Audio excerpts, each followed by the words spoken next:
कि यहां से चलने की तैयारी कीजिए, ये तो असंख्य जन्म हो गया आपने इसी प्रकार चक्कर लगाते आने।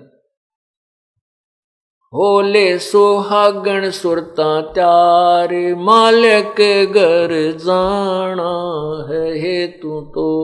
होले सुहागण सुरता त्यारे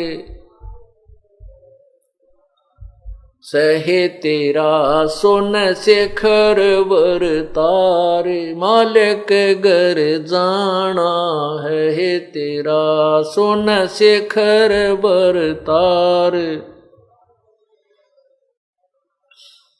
नाले धोले ओढ़ पैर लेकर 16 श्रृंगार, नाले धोले ओढ़ पैर लेकर 16 श्रृंगार। आज नहीं तो तड़के परसों आवेंगे तेरे लणिहार मालिक घर जाना है तू तो। होले सुहागण सुरता त्यारे हे तेरा सोन शेखर वर तारे। तेरे साथ की कितनी जाली तू क्यों लारी वार, तेरे साथ की है कितनी जाली तू क्यों लारी वार। गुड़िया खेलत जन्म गवाया लाया है नहीं बेचारे मालिक घर जाना है तू तो। होले सुहागण सुरता त्यारे तेरा सोन शेखर वर तार। सतगुरु मारे बाणिया है करते बनज व्यवहार, सतगुरु मारे बाणिया है करते बनज व्यवहार। बिन डांडी बिन पालड़ है तोले दिया संसार मालिक घर जाना है तू तो। होले सुहागण सुरता त्यार है तेरा सोन शेखर वर तार। वे सोन शिखर में सेज पिया की हंस हंस कर ले प्यारे, सोन शिखर में सेज पिया की हंस हंस कर ले प्यार। कह कबीर सुनो में सजनी लूटो न अजब बहार मालिक घर जाना है तू तो। होले सुहागण सुरता त्यार है तेरा सोन शेखर वर तार।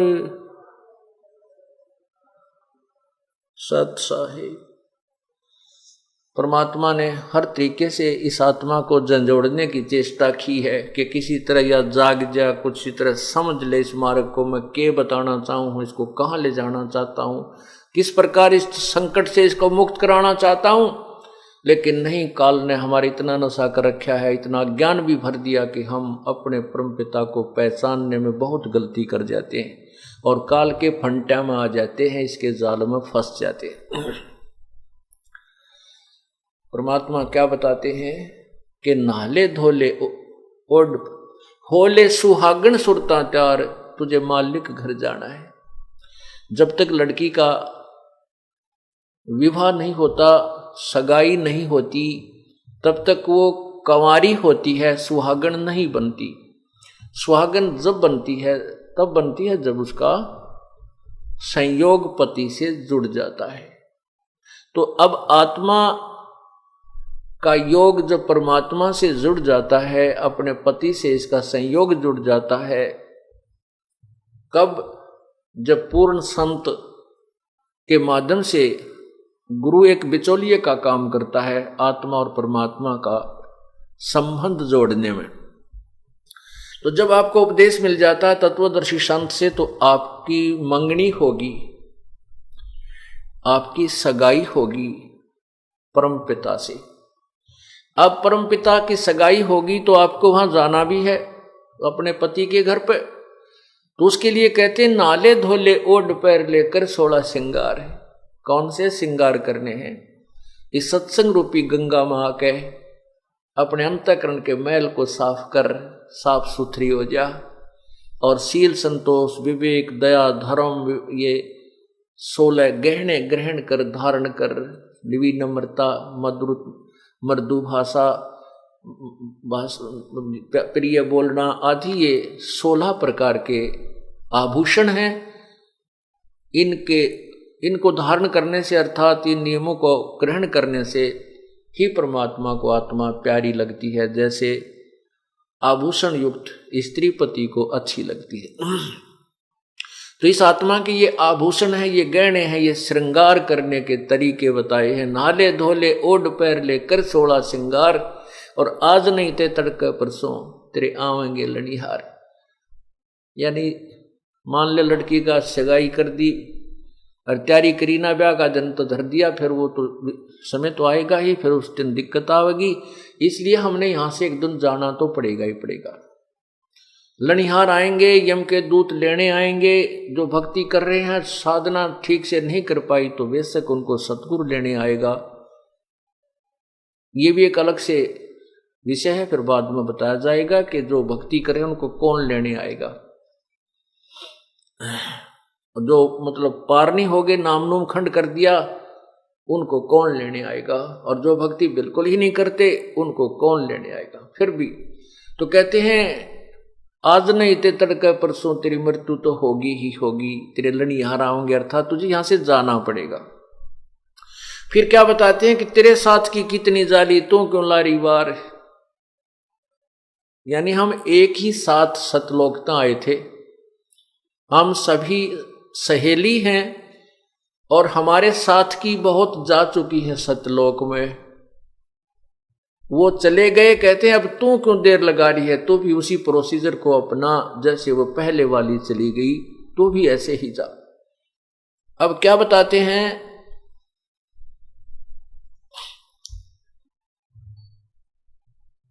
तेरे साथ की है कितनी जाली तू क्यों लारी वार, गुड़िया खेलत जन्म गंवाया लाया है नहीं विचार। अब पहले समय में, अब तो बच्चे शिक्षित हो गए, लड़कियां उस खेल को नहीं खेलती हैं, मॉडर्न जमाना आ गया। पुराने समय की बात है, पहले छोटी लड़कियां क्यों, पढ़ाई शिक्षा तो थी नहीं, इतने काम के योग नहीं होती, बच्ची 8-9 साल की होती थी तो वो खेल में लगी रहा करती थी। तो क्या करते थे, गुड़िया बनाते थे, खिलौना, एक कपड़ों से एक औरत के स्वरूप बनाया जाता था, कपड़ों से एक औरत का स्वरूप सा बना देते थे स्त्री का, और एक पुरुष का बना लेते थे उन कपड़ों का इतना खिलौना सा। और फिर वो लड़की उस गुड्डा, गुड़िया बोलते उसके, गुड्डा और गुड़िया, उस पुरुष के चित्र को तो गुड्डा कहा करते और वो गुड़िया, तो गुड्डा और गुड़िया का ब्याह करा करती वह छोटी सी छोरी।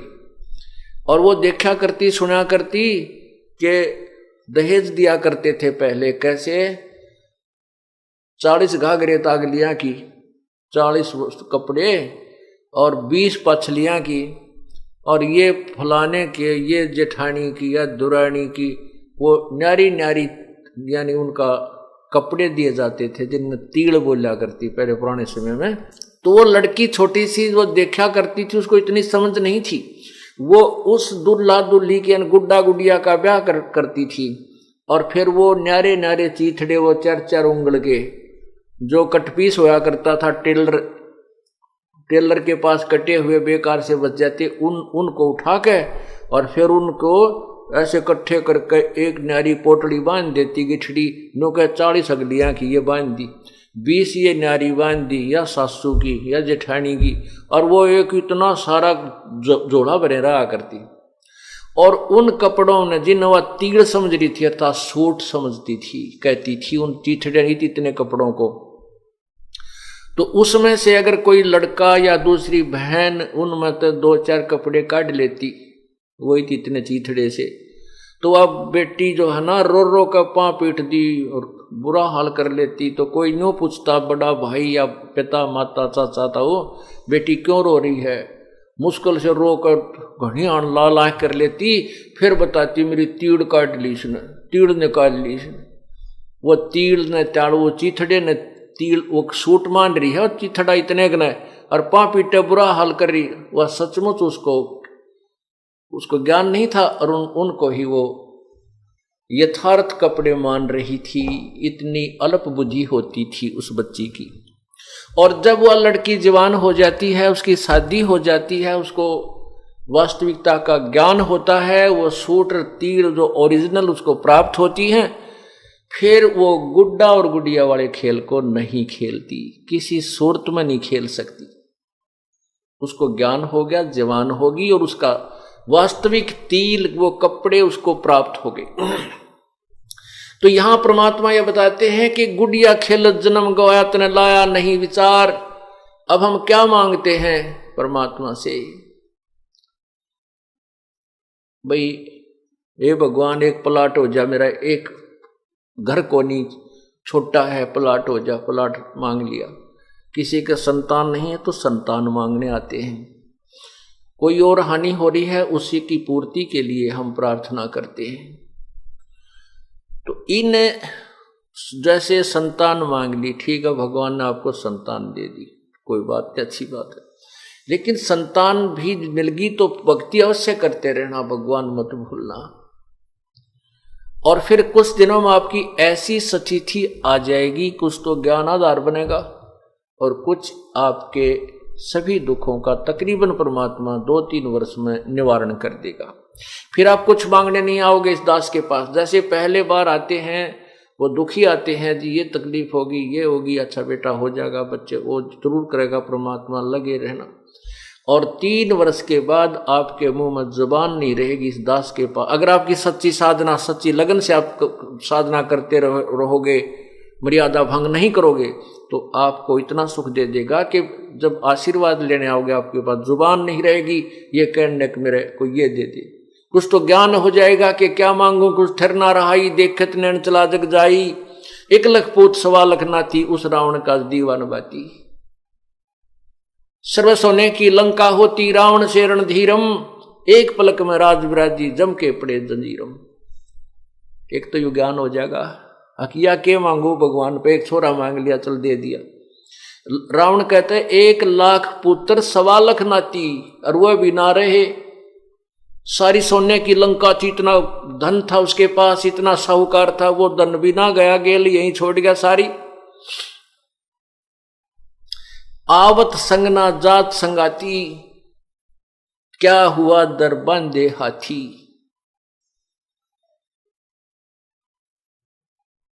तो पुण्यात्माओं, अभी हम जो मांग रहे हैं, कार मांग रहे हैं, कोठी मांग रहे हैं, ये तो वो गुड्डिया गुड्डी का खेल खेल रहे हैं अभी हम। जब हमें उस परमात्मा का सतलोक का स्थान वास्तविक ज्ञान होगा, सतलोक के सुखों से परिचित होंगे, फिर ये खिलौने वाले खेल को खेलना भूल जाएंगे।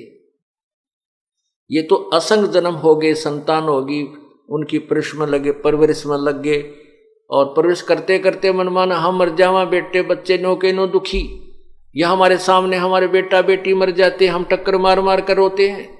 ऐसे बड़े पहाड़ के से दुख को हम ऐसे अंधाधुंध खींचे चले जा रहे हैं। इससे बचने का तरीका बताया है। तन धर सुखिया कोई न देखा, जो देखा सो दुखिया हो, उदय अस्त की बात करत हैं, मन सबका किया विवेका हो, सबका किया विवेका हो। तन धर सुखिया जो देखा सो दुखिया हो, उदय अस्त की बात करते हैं, मन सबका किया विवेका हो। भाई घाटे बाधे सब जग दुखिया, के गृहस्थी बैरागी हो। घाटे बाधे सब जग दुखिया, के गृहस्थी बैरागी हो। सुखदेव ने दुख के डर से गर्भ में माया त्यागी हो, गर्भ में माया त्यागी हो। तन दर सुखिया कोई न देखा, जो देखा सो दुखिया हो। उदय अस्त की बात करते हैं, मन सबका किया विवेका हो, सबका किया विवेका हो। भाई जंगम दुखिया योगी दुखिया, ये तपस्वी को दुख दूना हो। जंगम दुखिया योगी दुखिया, तपस्वी को दुख दूना हो। आशा तृष्णा सब में व्यापे, कोई महल ना सुना हो, कोई जीव ना सुना हो। तन दर सुखिया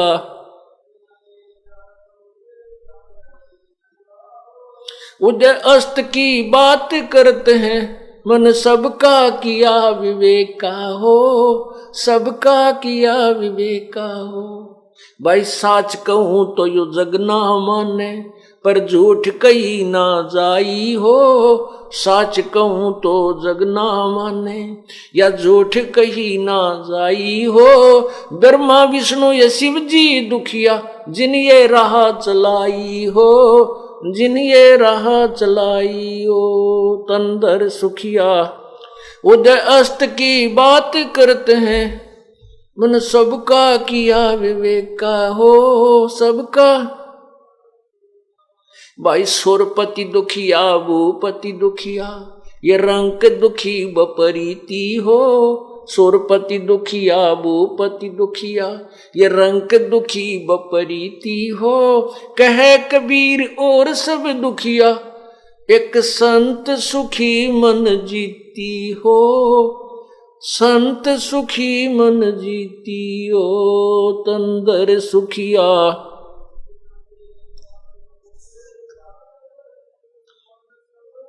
किया विवेका हो, सबका किया विवेका हो।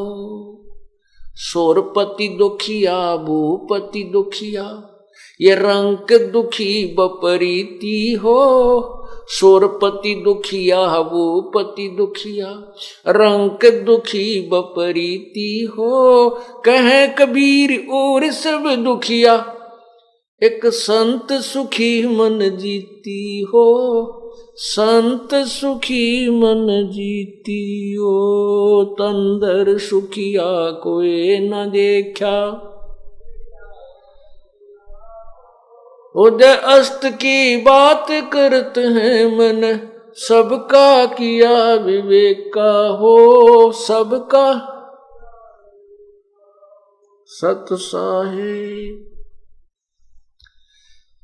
अब यहां हम सुख ढूंढ रहे हैं। जिसके संतान नहीं है वो तो यही मांगता है, भगवान मेरा तो एक जातक हो जा, चाहे बेटा हो जा चाहे बेटी हो जा, बस मौज हो जाएगी। परमात्मा कहते हैं,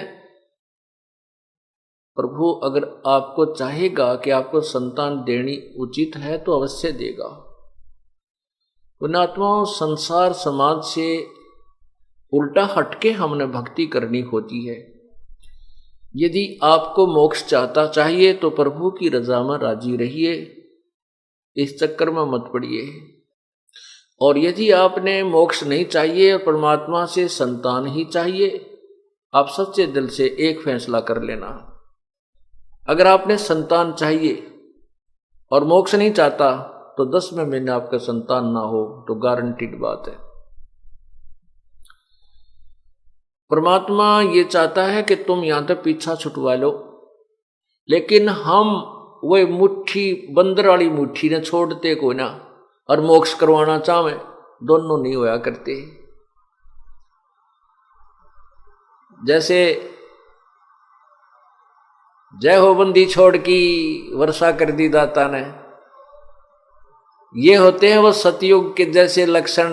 ओए होए, पहले वर्षा कराने के लिए अनुष्ठान किए जाते थे, और ये अनुष्ठान परमात्मा ने ढूंढा ठा रखा। 10 साल हो गए रोज हैं, एक महीने में 6 दिन 10 दिन हवन होते हैं, अखंड हवन होते हैं, घर घर में जोत जगह भगवान की हवन होने लगे। तो परमात्मा ने आज देख लो कितना विचित्र कार्य कर रखा है, ये आपके समक्ष है। ये उस परम पिता के ये सद मार्ग का और सद साधना का परिणाम है। अब सारे वैज्ञानिक फेल हैं, वर्षा मई और जून में कितना होने लगी, कोई जिक्र ना करता, मानसून कितना आएगी। ये परमात्मा की देन है, परमात्मा जो चाहे सो कर सकता है। तो पुण्यात्माओं क्या बताते हैं, अब इतना है जैसे जिन पुण्यात्माओं को बच्चे हैं या जिनकी शादी भी हो चुकी है और नाम भी ले रखा है, उनको संतान नहीं दी है प्रभु ने। अब उनके अंदर न टटोल रहे हैं मालिक कि ये मोक्ष चाहे हैं कि संतान चाहते हैं, क्योंकि परमात्मा चाहता है यहां से पीछा छुड़वा लो। 1 लाख पूत 1.25 लाख नाती, उस रावण के अज दीवान बाती। 1 लाख पुत्र थे रावण के, वो भी मर गए, सारे खत्म हो गए। आज उसका कोई दीवालानिया भी कोई नहीं, उसका नाम लेने वाला, उसका जो वंशज भी खत्म हो गए, उसका कितना नामो निशान नहीं है। और तुम 1 पुत्र मांग के बता के केला तोड़ जाओगे। समझना है तो इस मार्ग को, ये तत्व ज्ञान है। और आपने केवल संतान चाहिए है तो 10वें महीने गारंटीड लो, एक फैसला करो। तो भाव यह है कि परमात्मा चाहता है कि तुम यहां तक पीछा छुड़वा लो, या दुख सुख नाम की चीज नहीं है। जिसके पास धन का भाव है वो केवल नो के भगवान धन मिल जाए, हे भगवान धन मिल जाए। उसके लिए क्या बताते हैं परमात्मा, धन भी दे दूंगा। धन तो बाएं हाथ का खेल है इस परमात्मा को, का इतना दे देगा कि संगवाया नहीं जाएगा, आपके हाथ जोड़ने पड़ जाएंगे। परमात्मा घना मत दिए। तो फिर ये डले वो गुड़िया वाले खेल खेलने हो गए, ये कोई मोक्ष का मार्ग नहीं प्राप्त किया आपने। ये आप फैसला कर लीजिए, पार होना है तो मालिक की रजा पर छोड़ देती है। संतान देता है वेल एंड गुड, नहीं देता है उसकी रजा, लेकिन भक्ति मत त्यागना। धन देता है वो उतना ही देगा जितना आपको आवश्यक होगा। और परमात्मा भी कहते हैं साईं इतना दीजिए जिसमें कुटुंब समावे, हम भी भूखे ना रहें, अतिथि ना भूखा जावे। अब बहुत से प्रमाण ऐसे हैं, जैसे सुदर्शन जी थे द्वापर युग में, उसके माता पिता ने परमात्मा की जो महिमा को नहीं सुना था, तत्व ज्ञान को स्वीकार नहीं किया था। और सुदर्शन जी की प्रार्थना पर परमात्मा ने वचन दे दिया था कि तेरे माता पिता को पार करूंगा। परमात्मा, अब वो सुदर्शन जी के माता पिता की मृत्यु होगी, फिर वो मनुष्य जीवन प्राप्त हुआ। काशी में नीरू नीमा नाम से गौरी शंकर और सरस्वती नाम से वो ब्राह्मण घर में जन्म हुआ था। फिर मुसलमानों ने उनको जबरदस्ती मुसलमान बना दिया था और नीरू नीमा उनका नाम रख दिया था। उनका संतान नहीं थी। परमात्मा ने उनको मोक्ष देने के लिए संतान नहीं दी, स्वयं ही उनके घर में, क्योंकि उन्हें तो संतान चाहिए थी, मोक्ष नहीं चाहते थे। लेकिन अपने भक्त के उस वचन के वध होकर परमात्मा ने उनको मुक्त भी करना था। और वह संतान की भूख उन नालायकों को थी, स्वयं ही संतान रूप में वहां प्रकट होना पड़ा। उनको संतान भी दे सके थे, उनके देर लग गई थी, लेकिन वो उनको मोक्ष कर देना चाहते थे, उनको यहां से पीछा छुटवाना चाहते थे, तो उनको संतान नहीं दी। स्वयं ही वहां बालक रूप धार कर चले गए और उनकी वो अनाड़ी आंट भी ठीक की और उनका मोक्ष का अधिकारी भी बनाना पड़ा। ये तो है तत्व ज्ञान, ये है मोक्ष मार्ग। हमने यहां से पीछा छुटवाना है। क्या बताते हैं कि यहाँ की क्या चीज मांगेंगे, क्या मांगो कुछ थिर ना रहाई और देखत नैन चला जग जाई। यहाँ की क्या वस्तु मांगू मैं, कुछ भी स्थिर नहीं है, कोई भी स्थायी नहीं है। आपने देखा होगा हरियाणा के 2 मंत्री शपथ लेने के हफ्ता 10 दिन के बाद ही हेलीकॉप्टर के बाद द्वारा जा रहे थे और हेलीकॉप्टर में क्रैश हो गया और वो दोनों मृत्यु को प्राप्त हुए। कहते हैं क्या मांगू, यहाँ थिर ना रहाई, देखत नैन चला जग जाई। आंखों के सामने दुनिया जा रही है, ऐसे ऐसे महान आत्माएं जो यहाँ के जो अपने सुप्रीम पावर मानते हैं, मंत्री लोग भी 1 सेकंड में नष्ट हो जाते हैं, खत्म हो जाते हैं। तो क्या मांगे यहाँ के वस्तु को। हम वो वस्तु मांगे जो हमारे साथ सदा रहेगी, और जहां हम जाने के बाद फिर इन कष्ट में कभी नहीं आएंगे। उसके लिए बताते हैं कि यहां जो तुम मांग रहे हो या कोई भी सुखी नहीं है। घाटे बाधे सब जग दुखिया के गृहस्थी बैरागी हो। यहां पर जो है ना, इंसान ने बैराग ले लिया, भक्ति प्रेरित होकर के जंगल में जा बैठा, घर त्याग दिया, बालक छोड़ दिए, जंगल में जाकर फिर झूपड़ी जा डाली, तो डालनी पड़े प्राकृतिक आपदाओं से बचने के लिए।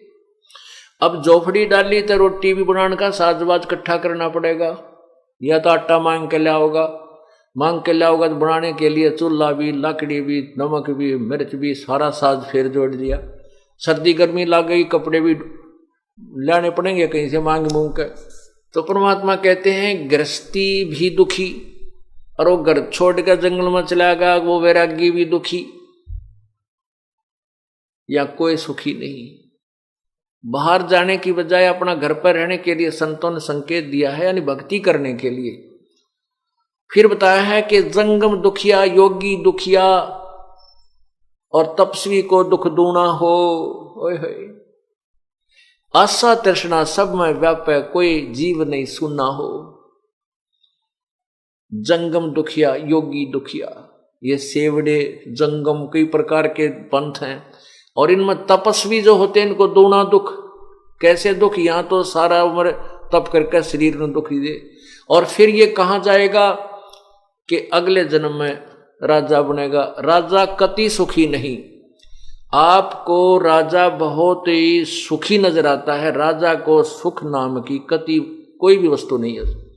विचार करने की बात है, जैसे एक छोटे से परिवार का मुखिया जिसमें 5-7 सदस्य होते हैं, और उसका जो करता धरता मुखिया कितना दुखी हो जाता है। किसी का ब्याह आ गया, किसी का बात आ गया, किसी का छूत आ गया, कोई भैंस मर गई, किसी बिजनेस में घाटा है, किसी के बालक बीमार, किसी के नमूनिया हो रहा है, यानी सारा दिन चैन नहीं आती उसको। फिर व्यवस्था, सारा दिन धंधा करना, कोई काम करना। और राजा तो एक बहुत बड़े क्षेत्र का पिता होता है, मुखिया होता है, तो उसमें ना जाने कि तक क्या हो रहा है, कि तक झगड़े हो रहे हैं, कि कहीं पर जो है आपदा आ रही है, कि तक फ्लड आएगी, कि तक अकाल गिर गया है, कि तक कोई राजनीतिक समस्याएं, कि तक कोई एमएलए लाठी ठा रहा है, कोई भागता दिखा मंत्री कि तेरी पार्टी ना छोड़ जा, राज चला जा। यानी राजा को सुख कति नहीं। हाँ ठीक है, हमने काराम चलता दिखे, सामने घुटी लागे पड़ जानता होगा, बस इतना ही सुख वो मान रहा, यह सुख नहीं है। कहते हैं सुरपत धर्मा विष्णु, ओए होए, साच कहूं तो जग नहीं माने, और झूठ कही ना जाई हो। ये ब्रह्मा विष्णु शिव जी दुखिया, जिन ये राह चलाई हो। आपने भगवान विष्णु के अवतार श्री रामचंद्र जी देखे थे, जब एक दिन भी सुख का सांस लिया होता है। देखो, बचपन में जवान हुए, ब्याह हो गया, ब्याह होते ही वनवास हुआ, वनवास से सीता जी यानी पत्नी का अपहरण हुआ, रावण गे लट्ठम लट्ठा, वहां ना जाने कितने जीव हिंसा हुई, कितने व्यक्ति मर गए, सैनिक मर गए, उनके अपने भी, रावण के भी। और फिर सीता जी को घर लाए, आते ही एक धोबी के कहने से अपनी पत्नी को घर से, गर्भवती पत्नी को घर से निकाल दिया। अब वो पत्नी, उनकी पत्नी, बच्चे तो कहीं ऋषि की कुटिया में पल रहे हैं, और रामचंद्र जी अयोध्या के राजा हैं। जिस व्यक्ति के बच्चे और परिवार संतान कहीं और हो, और वो कहीं और, वो कभी सुखी नहीं होता, चाहे वो सारी पृथ्वी का राजा बन जाए, उसको सुख नाम की चीज नहीं है। और फिर श्री रामचंद्र जी का अंत क्या हुआ, ये सर्वविदित है। उसके बाद फिर वही आत्मा श्री कृष्ण रूप में आए। श्री कृष्ण रूप में आपने देखा उनके के हुई, कभी जरा सिंह सेना लेकर आ रहा है, कभी चानोर मामा शत्रु बन गया है, कभी काल्यवन चढ़ाई कर रहा है, कदे फिर आपस में जरा सिंह शिशुपाल जैसा पीछे पड़ रहा है। अंत में 56 करोड़ यादव उनकी आंखों के सामने मृत्यु को प्राप्त हुए। उसके पुत्र भी, श्री कृष्ण जी के पुत्र, पौत्र, पड़पौत्र, वो सारे आपस में लड़कर मर गए। भगवान श्री कृष्ण देख रहा था, और अंत में श्री कृष्ण जी के पैर में भी एक विषाक्त तीर मारा गया, जिससे उनकी मृत्यु हुई। है।